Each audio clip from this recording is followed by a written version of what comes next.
किसानों के लिए बड़ी बड़ी बातें करने वाले राकेश टिकैत एक छात्रा के सवाल से डर गए।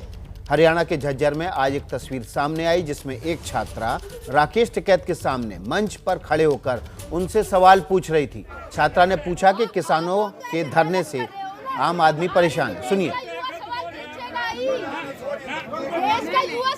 देश का युवा भी परेशान है और किसान भी मुसीबत का सामना कर रहे हैं। ऐसे में आखिर समस्या का समाधान कब होगा?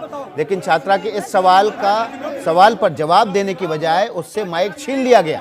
छात्रा से मंच पर ही उसका नाम और गांव पूछा जाने लगा। आप लोग तो ऐसे गलत कर रहे हो ना कि जब आ रहे तो देश का एक समाधान ये बता दीजिए कि आपने तो बोला कि संसद के या सरकार के खिलाफ हम बैठे रहेंगे, धरना जारी रहेगा, जब तक सरकार नहीं मानेगी हम बैठे रहेंगे, अड़े रहेंगे।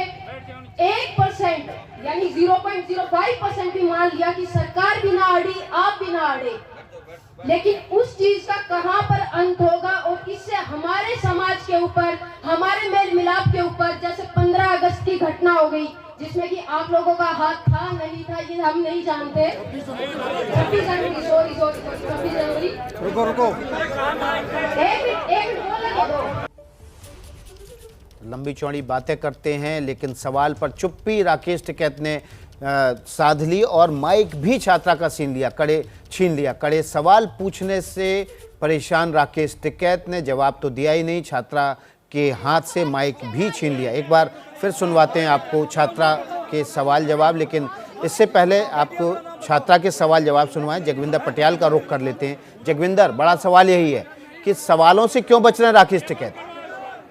देखिए, बिल्कुल नहीं बचना चाहिए विकास, सवालों का जवाब देना चाहिए, क्योंकि लोग सवाल पूछेंगे और जगह जगह पर किसानों का इस तरह से महापंचायत या सभा करने का मतलब ही ये है कि जो कुछ उनके साथ हो रहा है या किस लिए धरना लगाया गया है इसके बारे में सभी लोगों को बताया जा सके। अगर उनका मकसद यही है और पूरी भाषणबाजी करना नहीं है तो वाकई छात्रा के सवाल का जवाब देना चाहिए था। मुझे ये लगता है कि ये सरासर गलत हुआ और जो आसपास भीड़ थी उन्होंने आगे की बात पूरी नहीं होने दी। टिकैत को रोकना चाहिए था उनको और लड़की के तमाम बातों का जवाब देना चाहिए था। मेरे ख्याल वो उनके लिए ज्यादा सटीक होता, बजाय कि माइक छीनने के बाद और लड़की के ऊपर बाकी भीड़ टूट पड़े। और इनका मकसद अगर वाकई लोगों को ये सब चीजें बताना है जो कुछ किसानों के साथ हो रहा है तो इन सवालों से बिल्कुल बचना नहीं चाहिए। ये सार्थक सभा तभी होती अगर वहां से वन ट्रैक ना होके, यानी जो बात टिकैत कहना चाहते हैं वो तो उन्होंने कह दी, लेकिन अगर सामने से किसी बच्ची ने या बच्चे ने सवाल पूछा है तो उसका माकूल जवाब देना चाहिए था। जगविंदर, छात्रा से उसका नाम और गांव का नाम भी पूछा गया। इसका मतलब साफ है कि वहां पर मौजूद किसान नेता उस छात्रा को धमकाना चाहते थे।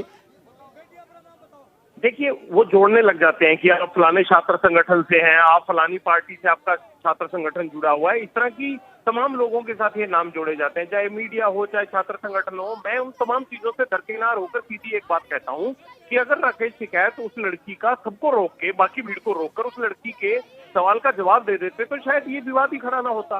राकेश टिकैत के जवाब देने से सारी जो कहते हैं ना कि एयर सारी क्लीन हो जाती, वो लड़की जो जानना चाहती थी उसका सवाल मिल जाता था कि भाई अगर अंत नहीं होगा तो फिर ये कितना लंबा चलेगा, कितनी मुश्किल होगी और उस मुश्किल के लिए क्या रास्ता निकाल रहे हैं किसान नेता, तो उनको रास्ता बताना चाहिए था। जगविंदर, जो बच्ची के सवाल थे उसने कहा कि आप पीछे अड़े, हटें या ना हटें, केंद्र सरकार हटे ना हटे, लेकिन जो देश का युवा है वो उस पर जो असर पड़ रहा है, वो जो उसको जो परेशानी का सामना करना पड़ रहा है, उसका जवाब कौन देगा? बिल्कुल उसका जवाब जो है उनको, देखिए ये इतने साल के एक्सपीरियंस वाले किसान नेता हैं, इनको ये जवाब देना चाहिए था कि अगर वाकई ही ये युवाओं के भले के लिए भी है तो ये बताना चाहिए था कि किस तरह से युवाओं, क्योंकि सभी किसान नेता यही बात करते हैं विकास की हमारी अगली पीढ़ी खराब हो जाएगी अगर ये कानून लागू हो गए तो उनको बताना चाहिए था कि युवाओं पर इन कानूनों का अच्छा या बुरा क्या असर पड़ेगा। अगर बुरा असर पड़ेगा तो क्या पड़ेगा, और वो अगली पीढ़ी के लिए संघर्ष कर रहे हैं तो उस संघर्ष के बारे में बताना चाहिए था कि अगली पीढ़ी को किस चीज से बचाने के लिए संघर्ष कर रहे हैं। जी जगविंदर, और जिस अगली पीढ़ी के लिए किसान कह रहे हैं कि अगली पीढ़ी खराब हो जाएगी, उसी अगली पीढ़ी का प्रतिनिधित्व तो ये बच्ची कर रही थी। और इस बच्ची ने जब सवाल पूछा तो राकेश टिकैत को ये सवाल भारी पड़ गए और उन्होंने बजाय सवालों के जवाब देने के उस बच्ची से माइक छीन लिया। बहुत बहुत शुक्रिया जगविंदर आपका।